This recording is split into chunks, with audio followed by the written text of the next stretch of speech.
지난주에 우리가 아합이 왕이 된 모습을 보았죠. 아합은 이스라엘의 역대 왕들 가운데에서도 가장 악한 왕이었습니다. 왜 그랬습니까? 솔로몬은 하나님과 이방신을 혼합하여 섬겼다고 했습니다. 그 이후에 그것 때문에 심판을 받고 이스라엘이 둘로 나뉘어져서 열지파의 왕이 된 여로보암은 하나님의 말씀대로 갈 줄 알았더니 그가 어떻게 했습니까? 하나님을 믿기는 믿되 자기 방식대로 믿었다고 했어요. 뭔가 비슷한데 아닌 거예요. 그래서 하나님을 형상을 만들지 말라고 했는데 금송아지를 만들어 놓고 이게 하나님이다 그랬어요.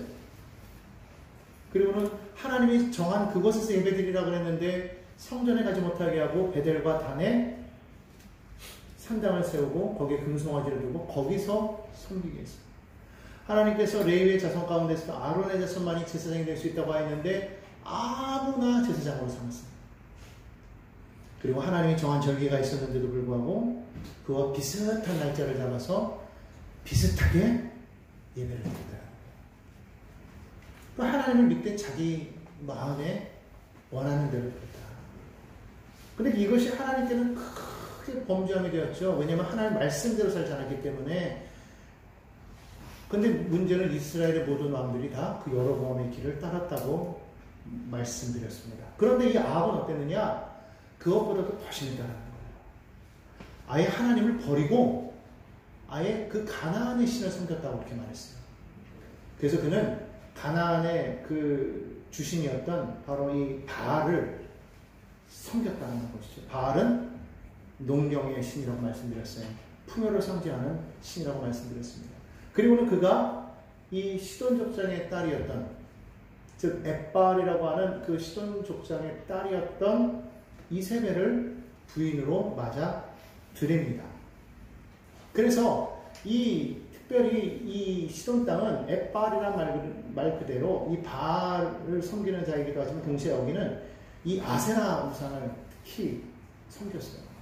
그러다 보니까 이 바알 우상과 더불어서 아세라 우상이 이제 들어오게 된 것이죠. 여러분이 아는 것처럼 이 가나안의 신들은 남녀가 있다고 그랬죠. 바알은 남신이고 아세라 신은 여신이라고 했어요. 어떤 곳에 보면 배우자라고 말하지만 실제로 또 어떤 곳에 보면 이 아세라의 아들이 바로 이 바알이라고 이렇게 나와 있는 것도 있어요.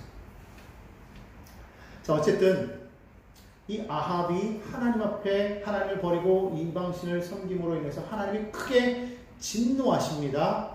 그리고 진노하시면서 하나님께서 그 땅 가운데 이제 그 진노를 쏟으시는 장면이 오늘 본문에 나오는 거예요. 오늘 읽진 않았지만 오늘 17장 1절에 보면 오늘 하나님께서 길르앗 지역에 사는 이 디셉 사람 엘리야를 불러서 그를 통해 하시는 말씀이 있습니다. 1절 말씀을 함께 읽어보겠습니다. 함께 읽습니다. 시작. 길르앗에 우거하는 자 중에 디셉 사람 엘리야가 아합에게 말하되 내가 섬기는 이스라엘의 하나님 야훼께서 살아계심을 두고 맹세하노니 내 말이 없으면 수년 동안 비도 이슬도 있지 아니하니라 하시니라. 하나님께서 그 땅 가운데 무엇을 주셨느냐? 비를 내리겠다고 말씀하고 있습니다. 여러분이 잘 아는 것처럼 이제 우리가 다음번에 우리가 보겠지만 이 엘리야는 어떤 사람이었습니까? 바로 이 바알과 아세라를 섬기는 제사장들과 싸워서 이긴 그런 위대한 전사요 선지자죠. 어쨌든 그가 지금은 아직 알려지지 않는 그런 사람이었는데 그가 아합 왕 앞에 와서 담대하게 선포했다는 것입니다. 무엇을 선포했다는 거예요? 비가 오지 않을 것이라는 거예요. 그리고 무엇도 없을 것이다. 이슬도 없을 것이다. 여러분 창세기에 보면은 그 당시에는 비가 오지 않았어요. 그때는 농사를 어떻게 졌습니까? 땅에서 이슬이 올라와서 농사를 지었다고 말하고 있어요. 그러니까 하나님께서 하늘의 비, 땅의 이슬을 완전히 차단해버리는 거예요. 그런데 여러분 놀라운 사실은 이 아합이 섬기는 바알이 무엇의 신이라고 말씀드렸어요? 농경신, 풍요의 신, 비를 내리게 하는 신이라는 거예요. 근데 그 비를 내리게 하는 그 신을 섬기는 그 아합 앞에 와가지고 담대하게 뭐라고 그랬다? 비가 오지 않을 것이라는 거예요. 야훼 하나님께서 말씀하시기 전까지는 비가 오지 않을 것이다. 이슬도 없을 것이다.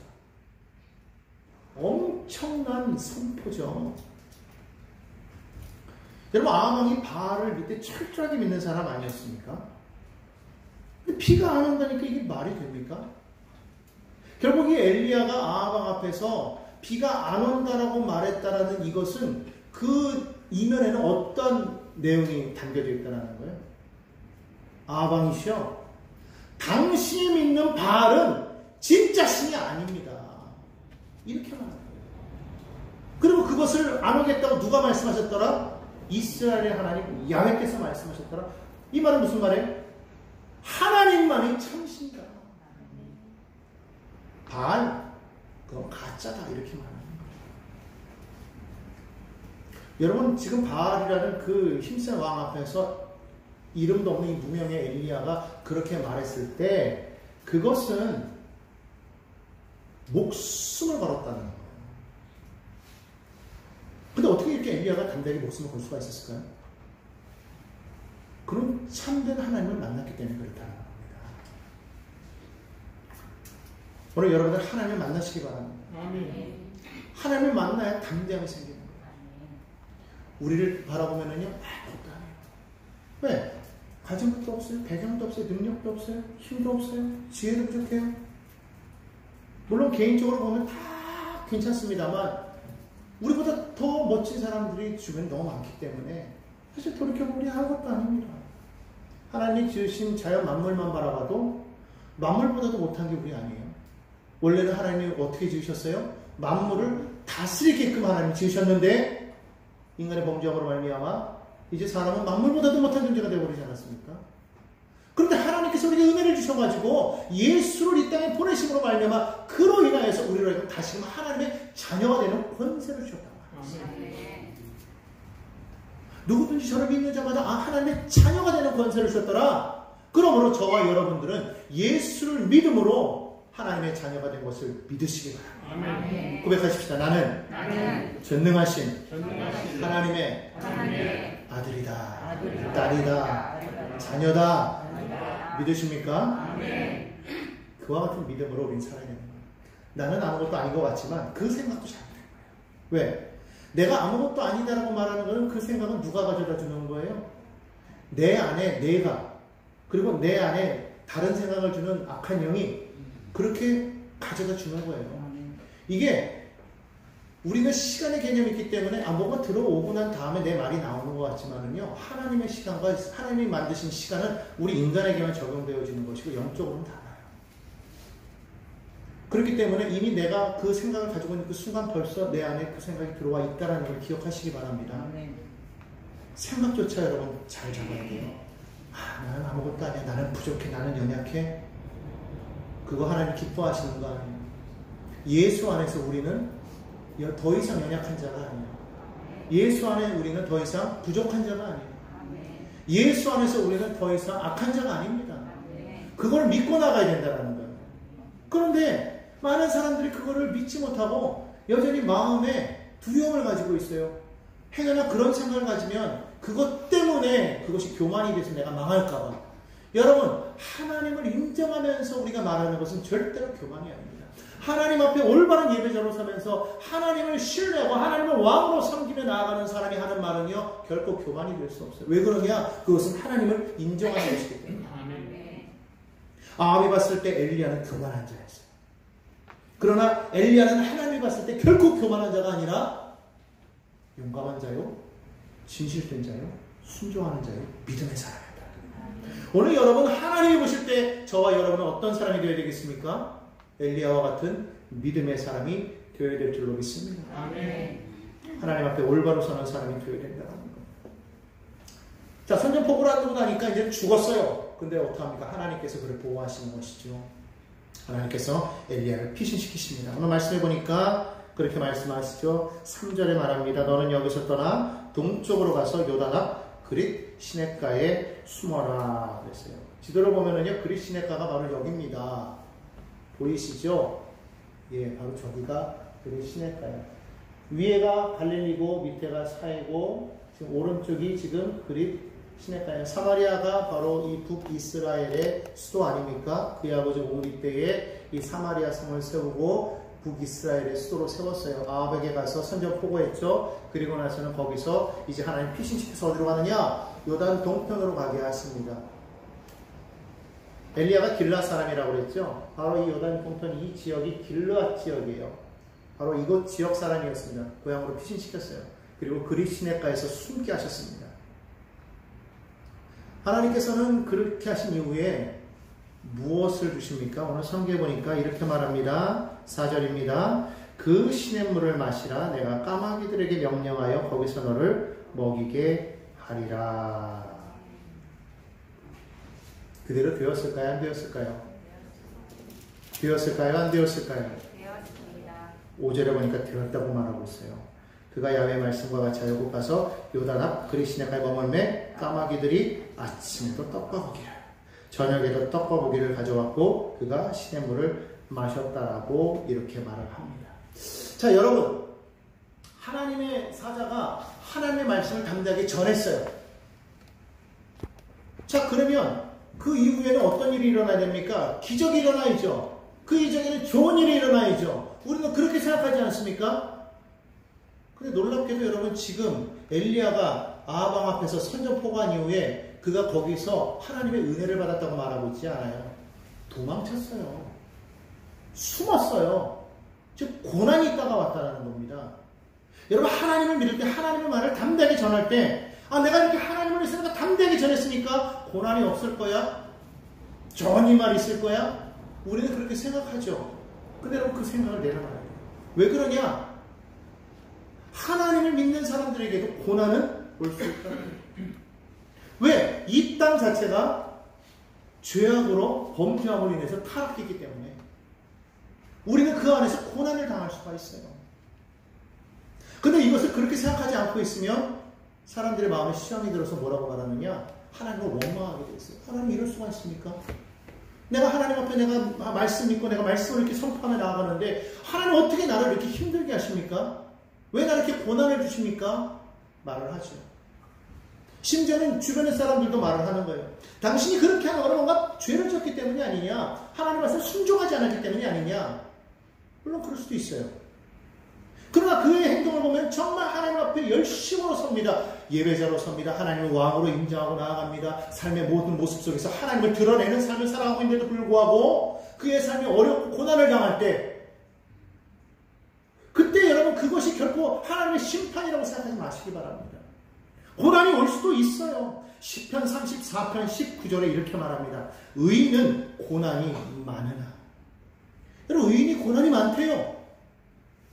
근데 다른 점이 뭔지 아십니까? 악인도 고난이 있고 의인도 고난이 있는데 의인이 고난이 많으나 장점은 뭐냐면 야훼께서 그의 모든 고난에서 건지시겠다고 말씀합니다. 여러분, 예수를 믿고 하나님의 자녀가 되어서 정말 하나님 앞에 믿음으로 살아가면 믿음으로 하나님 앞에 서 있는데도 불구하고 여러분 삶에 고난이 다가올 때 여러분 낙심하지 말 것은 하나님이 아십니다. 하나님이 아시고 하나님이 그 위기에서 건져내시더라.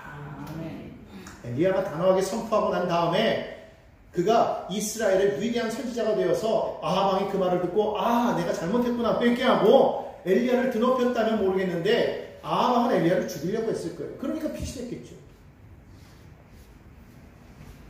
근데 하나님께서 기적을 베푸시지 않습니까? 사람을 통해서가 아니에요. 까마귀를 통해서 아침에도 떡과 고기를 저녁에도 떡과 고기를 먹이시더라 그랬어요. 여러분, 까마귀를 아십니까? 까마귀는요 잡식동물입니다. 특별히 육식을 좋아하는 그런 동물이에요. 근데 그가 고기를 입에 물고 와가지고 엘리야에게 전달해 주러 올 때 여러분 까마귀가 그것을 그냥 물고 왔다는 게 여러분 얼마나 큰 기적인지 아십니까? 얼마나 먹고 싶었겠어요. 그냥 끝나는 건데 그렇게 잡았다는 거예요. 그걸 참고 본능을 참고 본성을 이기고 엘리야에게 와서 밤낮으로 먹였더라. 무엇 때문에 그랬을까요? 하나님의 명령이 있었기 때문에. 여러분 기억하십시오. 한낱 미물임에도 불구하고 그들은 하나님의 명령에 순종한다는 거예요. 하물며 만물의 영장으로 창조되어진 사람이 하나님의 명령에 순종하지 않고 살아간다면 얼마나 불행할까요? 아무튼 이 모습을 통해서 하나님께서 계속해서 하루 이틀 먹은 게 아니에요. 그리고 목마를 때는 그 그릿 시냇가의 물을 통해서 계속적으로 먹이셨다라는 겁니다. 여러분요, 이 우상 숭배 때문에 온 나라에 기근이 임하였음에도 불구하고 하나님께서는요, 기적과 같이 까마귀를 통해서 떡과 고기를 먹이시고 그 기내 시냇가의 그 물을 통해서 하나님께서는 물을 먹이셨다는 것을 기억하시기 바랍니다. 하나님은요, 어떠한 상황 속에서도 우리를 먹이시는 분이라는 거예요. 시편 78편 24절에 이렇게 말합니다. 그들에게 만나를 비같이 내려 먹이시며 하늘 양식을 그들에게 주셨나니. 이스라엘 백성이 출애굽하여서 광야 생활할 때에 하나님께서 그들에게 날마다 그들은 만나를 내려 먹이셨던 것을 여러분 기억하실 거예요. 누가 먹이셨습니까? 하나님이 먹이셨다는 거예요. 자기들이 수고하지 아니하여도 하나님께서 먹이셨다는 거예요. 반석에서 물이 나게 하셔서 먹이셨다는 겁니다. 고기가 필요하면 메추라기를 내려 먹이셨습니다. 마찬가지입니다. 여러분 삶 가운데 고난이 다가와서 우리의 삶이 광야와 같고 여러분의 삶에 기근이 올 수도 있습니다. 그러나 하나님의 기적과 같은 방법으로 우리를 먹이시고 입히신다는 것을 여러분 기억하시기 바랍니다. 그러므로 여러분 우리가 성경에 나온 대로 너희가 무엇을 먹을까 무엇을 마실까 무엇을 입을까 염려하지 말라. 이는 다 이방인들이 하는 것이 오직 너희는 먼저 그의 나라와 그 일을 구하라. 오직 하나님 앞에 믿음으로 산 사람들에게 하나님께서 신실하셔서 그의 삶 가운데 세상에 기근이 다가와도 그의 삶에는 기근이 오지 않게 해주실 것이라. 여러분 믿으시기를 바랍니다. 그런데 여러분 그릿 시냇가라고 해서 기근을 벗어날 수 있겠습니까? 성경에 보니까 얼마 되지 않아서 그 시내가 말랐다고 말합니다. 7절입니다. 땅에 비가 내리지 아니하므로 얼마 후에 그 시내가 마르니라. 우리가 피하면서 숨었지만은 그것이 영원하지 않다라는 것을 하나님께서 보여주고 계시다라는 거예요. 그런데 하나님께서 그를 보내셨는데 왜 이것이 말랐을까요? 하나님의 능력이 없어서가 아니라 하나님의 계획이 또 있었기 때문입니다. 하나님께서는 그 까마귀를 통해서 하나님이 먹이신다는 것을 보이신 이후에 다시금 그를 어디로 보내시느냐? 저 멀리 사르바스라는 곳으로 보내시는 것이 오늘 본문 말씀입니다. 9절에 말합니다. 너는 일어나 시도에 속한 사르바스로 가서 거기 머물라. 이 사르바스라는 곳은 저 위에 보면 시돈과 두로 사이에 있는 그 지역인데 이 땅은 어떤 땅입니까? 바로 이세벨의 고향이에요. 지금 아합의 부인인 이세벨의 고향이 바로 이곳입니다. 즉 다시 말하면 이곳은 바알과 아세라 우상을 섬기는 사람들이 사는 곳이라는 거예요. 그런데 놀랍게도 하나님께서 어디로 가라? 그 땅으로 가라는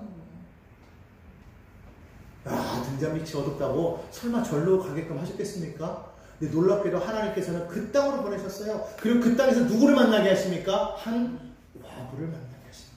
성경 뭐라고 말하느냐? 오늘 9절에 계속 말합니다. 내가 그곳 과부에게 명령하여 내게 음식을 주게 하겠다.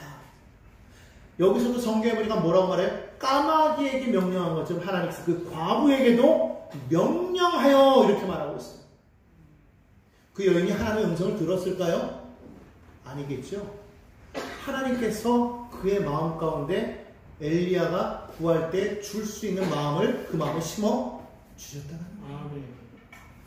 여러분 우리가 가끔 하나님을 믿을 때 우리가 감정적으로 믿을 때가 참 많이 있어요. 오감으로 믿으려고 할 때가 참 많이 있습니다. 하나님을 느끼려고 해요. 여러분 하나님을 느낄 수 있는 게 아니에요. 하나님은 영이시기 때문에 우리가 영으로 하나님을 알 수가 있는 것이지 우리의 육신의 감각으로는 절대로 하나님을 알 수가 없습니다. 물론 하나님께서 그 감각마저도 지으신 분이시기 때문에 그 감각을 통해서 역사하실 수도 있어요. 왜냐하면 우리 실제 귀를 통해서 하나님 말씀하시고 실제로 하나님께서는 모세에게도 보이셨잖아요. 직접적으로 보이셨단 말이죠. 그런데 그것은 특수한 케이스예요. 왜 그러냐? 전능하신 하나님 앞에 우리가 하나님을 보는 그 순간 우리는 서 있을 수가 없기 때문에 왜? 이 육신 자체가 이 세상의 모든 것이 하나님 앞에서는 너무 악하기 때문에 소멸될 수밖에 없어요. 하나님은 소멸하시는 분이라 우리를 태워버릴 수밖에 없는 거예요. 여러분 가끔 우리가 기도하지 않습니까? 하나님 우리에게 하나님 보여주시옵소서. 여러분 하나님은 우리가 보는 순간 여러분 존재할 수 있을 것 같습니까? 존재 못해요. 우리는 존재할 수가 없어요. 죽어버립니다. 빛이 비치면 어둠이 존재할 수 있습니까? 존재 못합니다. 똑같은 거예요. 하나님 앞에 우리는 설 수가 없어요. 전능하신 하나님 앞에. 그래서 이사야가 하나님의 음성을 들었을 때 뭐라고 말합니까? 이야, 이제 난 죽게 되었구나. 내가 전능하신 하나님의 음성을 들었습니다. 그가 죽게 되었다고 고백하지 않습니까? 그런데 하나님께서 그를 살리시더라는 거예요.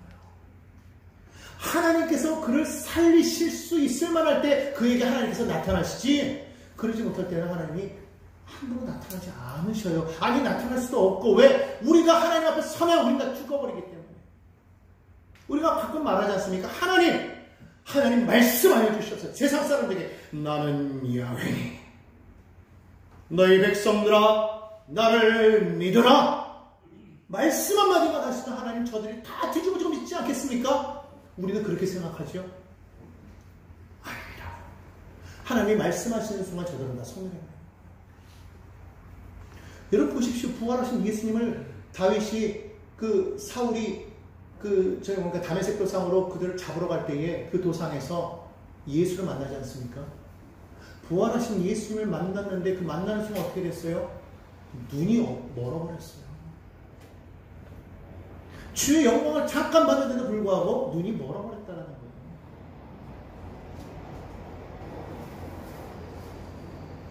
여러분, 우리가 하나님을 감각으로 느끼려고 하지 마십시오. 하나님을 감각으로 느끼려고 하면 우리는 절대로 하나님 만날 수가 없습니다. 그렇기 때문에 우리는 항상 예배자가 돼야 돼요. 왜 그러냐? 성경 요한복음 뭐라고 말하고 있어요? 하나님께 예배하는 자는 신령과 진정으로 예배하라. 신령과 진정으로. 다시 말하면 무슨 말이냐? 영으로 예배하라는 거예요. 영적인 사람이 되라는 겁니다. 근데 어떻게 해야 우리가 영적인 사람이 될 수가 있습니까? 우리 스스로는 영은 있지만 영적인 사람이 되기가 어려워요. 왜? 육에 속해 있기 때문에 영의 사람이 되기가 너무 어려워요. 근데 우리가 어떻게 영의 사람이 될 수 있어요? 오직 성령이 너에게 임하시면, 오직 성령이 너에게 임하시면 너희가 권능을 받겠다고 말씀하고 있습니다. 하나님의 성령이 우리 가운데 임하실 때에 우리가 영의 사람이 되어서 하나님의 음성을 듣고 하나님의 마음을 알게 되고 하나님의 뜻대로 우리가 행할 수가 있게 된다는 거예요. 그렇기 때문에 하나님의 사람들은요, 우리가 무엇을 간절히 삼아야 되느냐? 성령을 삼아야 됩니다. 여러분, 성령과 우리가 늘 동행해야 되는 것입니다. 그런데 그 성령이 내 안에 와 계시는 것을 우리가 어떻게 할 수 있습니까? 말씀을 의지해 믿을 때 가능한 거예요. 성령께서 내 안에 와 계시면 여러분, 하나님께서 내 안에 알게 하시고 성령이 임하심을 감각이 아니라 감정이 아니라 믿음으로 내 안에 성령이 와 계심을 분명히 깨닫게 하신다. 언약의 말씀을, 그래서 그런 사람들은 말씀대로 순종하며 살아갑니다. 성령이 내 안에 와 계시기 때문에 성령이 하시는 대로 살아갈 수밖에 없어요. 예전에는 세상 속에서 세상과 같이 살아갔습니다. 세상 사람들처럼 살아갔어요. 그러나 하나님의 영이 임하면 하나님의 뜻대로 살아갑니다. 뭐 세상 거 일부러 막 내려 던지려고 안 해도 세상에 그냥 포기가 돼요. 그냥 하나님께만 나가는 거예요. 하나님만 바라보게 되어 있어요. 왜? 하나님과 함께 있는 게 더 기쁘니까. 더 기쁜 걸 알게 되니까. 그 기쁨을 몰랐을 때는 그게 기쁨이라고 생각 못했는데 성령이 임하심으로 인해서 하나님과 함께하는 것이 큰 기쁨임을 알게 되는 거예요. 에녹과 같은 삶을 살게 되는 줄로 믿습니다. 이 세상을 살면서 하나님과 동행하는 삶을 살게 될 줄로 믿습니다. 하나님께서 어떤 방법으로든지 우리를 먹이신다는 것을 여러분 믿게 될 줄로 믿습니다. 하나님께서요, 이 사랑하는 여인의 마음속에 그렇게 말씀하시는 거예요. 그 말을 듣게 하라. 여러분, 기적 같지 않습니까? 하나님께서 그 자녀를 먹이시는데 까마귀를 이용하십니다. 하나님께서 그 자녀를 먹이시는데 이방 여인, 그것도 과부를 통해서, 그것도 어떤 여인입니까? 지금 그 여인도 기근이라서 밀가루통에 밀가루가 이제 한 줌 남아있고 기름통에 기름 이제 한 번 붙일 정도의 기름밖에 없어요. 너무 없어서 이제는 이거 마지막 만찬으로 이거 먹고 내 아들과 이제 죽을 것이다라고 그렇게 각오하고 있는 그런 여인이었다라는 거예요. 그런데 그런 여인을 통해서 하나님이 뭐 하셨더라? 먹이셨더라.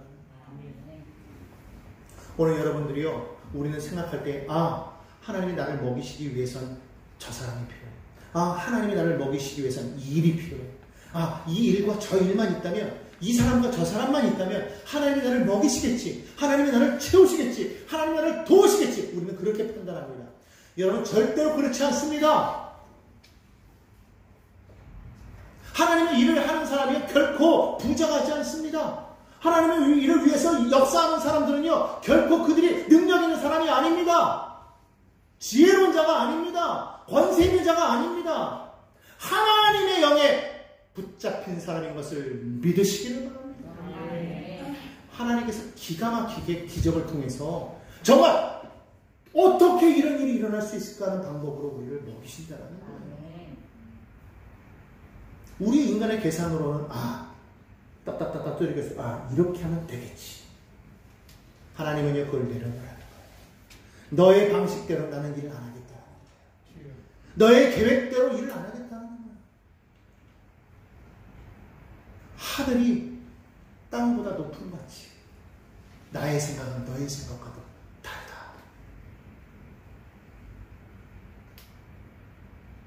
하나님의 생각대로, 나의 계획대로, 나의 방식대로 살아가기를 나는 원한다. 아멘. 오늘 여러분들이요, 우리 하나님은 정말로 신실하신 하나님이심을 믿으시기를 바랍니다. 아멘. 그것이 하나님의 방식이에요. 내가 상상할 수 없는 방법으로 우리의 필요를 채우신다. 우리는 내 능력으로 하나님께 쓰임받을 수 있다고 생각합니다. 능력이 있어야만 된다. 예전에 조 목사님이 그런 얘기를 하신 적이 있어요. 아마 여러분 다 들으신 분이 있을 텐데, 처음에 개척했을 당시에 그때 이제 최자실 목사님하고 아직 이제 가족 관계가 되기 전이죠. 그때 이렇게 두 분이 같이 사역을 하시는데, 이상하게 최자실 목사님은 나가서 말씀을 전하면 봐도 어색하고 어눌하고 말을 제대로 못하고 아줌마 스타일이고, 자기가 하는 걸 보면은, 당신이 하는 걸 보면은, 나는 진짜 젊고 말도 또릿또릿하고 뭔가 좀 논리적이고 뭔가 좀 배운 사람 같고 이렇게 정말 제대로 말하고 있는데, 이상하게 보면 당신이 복음을 전할 때 보면은 뭐 아무도 구원받는 사람도 없고 몰리는 사람도 없고 뭐 이러고 있는, 이상하게 저 최자실 정도 서면 사람이 막 그냥 모인다는 거예요. 이게 뭐가 문제일까? 내가 저분보다 내가 다른 게 뭘까? 나중에 알고 봤더니 성령을 받으라 해요. 그 목사님 그래가지고 산에 올라가가지고 성령 달라고 밤새 기도했다고 하지 않습니까? 처음에 어쩔 줄 몰라가지고 그랬는데 나중에 그 밤새면서 아침에 됐는데 당신이 성령을 받고 나니까 세상이 달라보이더라잖아. 그러고 나서 내려와가지고 말씀 전하는데, 그렇게 말씀을 전해도 모이지 않는 사람들이 그때부터 막 모이기 시작하더라. 그때부터 변화되기 시작하더라. 내가 지금까지 공부했던 걸로 된 게 아니었구나. 하나님의 영이 임할 때 되는 것이구나. 하나님의 방식대로 되는 것이구나. 여러분이 살아가는 이 모든 세상 속에서 여러분의 생각과 여러분의 능력으로 살아가려고 하지 마십시오. 하나님의 방식대로 살아가십시오. 무엇입니까? 성령에 붙잡힌 삶을 살아가는 거예요. 성령을 인정하고 날마다 그 성령께서 내 안에서 하나님의 주시는 언약의 말씀을 붙잡고 그분이 말씀하시는 대로 살아가라고 성경은 말씀합니다. 그럴 때 되는 거예요. 여러분 성령을 받으셨습니까? 바울 사도가 에베소 교인들이 말합니다. 너희가 믿을 때에 성령을 받았느냐? 에베소 교인들이 뭐라고 말합니까? 우리는 성령이 있음도 알지 못합니다. 아볼로가 전한 복음은 알아요. 예수 그리스도의 복음은 알아요. 근데 성령이 무엇입니까? 몰라요. 그때 베드로가 그것을 전합니다. 바울이 전도합니다. 많은 사람들이 성령을 받습니다. 뒤집어지는 거예요. 역사가 있는 거예요.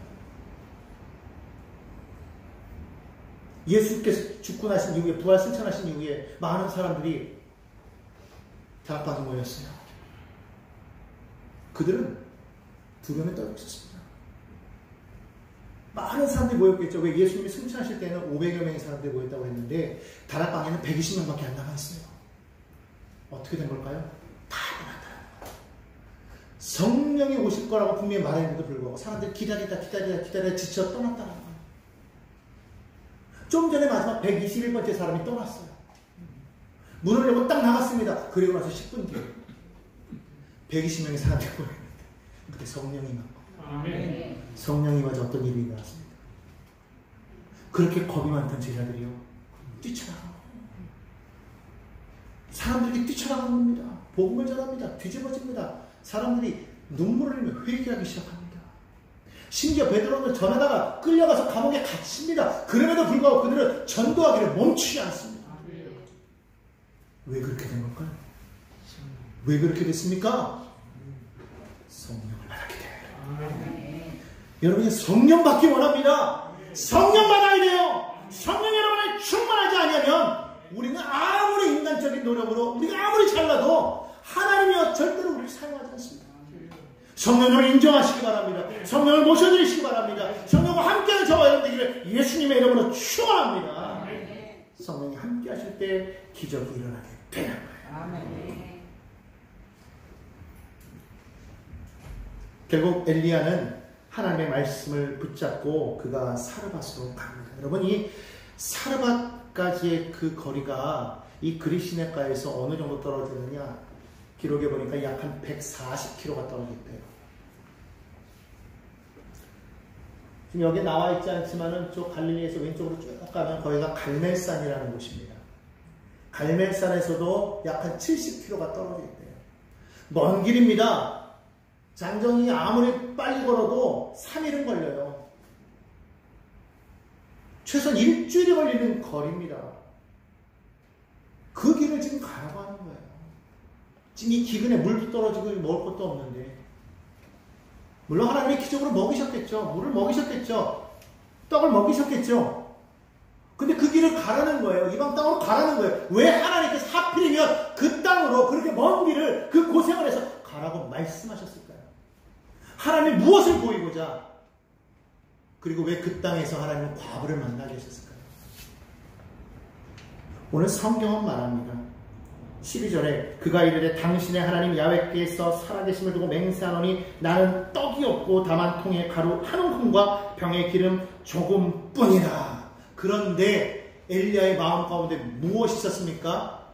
먼저 그것으로 나에게 주면, 다시 말하면 하나님을 믿고 하나님의 그 일에 먼저 너희가 이것을 쓰면 반드시 하나님께서 채우실 것이라는 그런 믿음의 고백을 하게 하죠.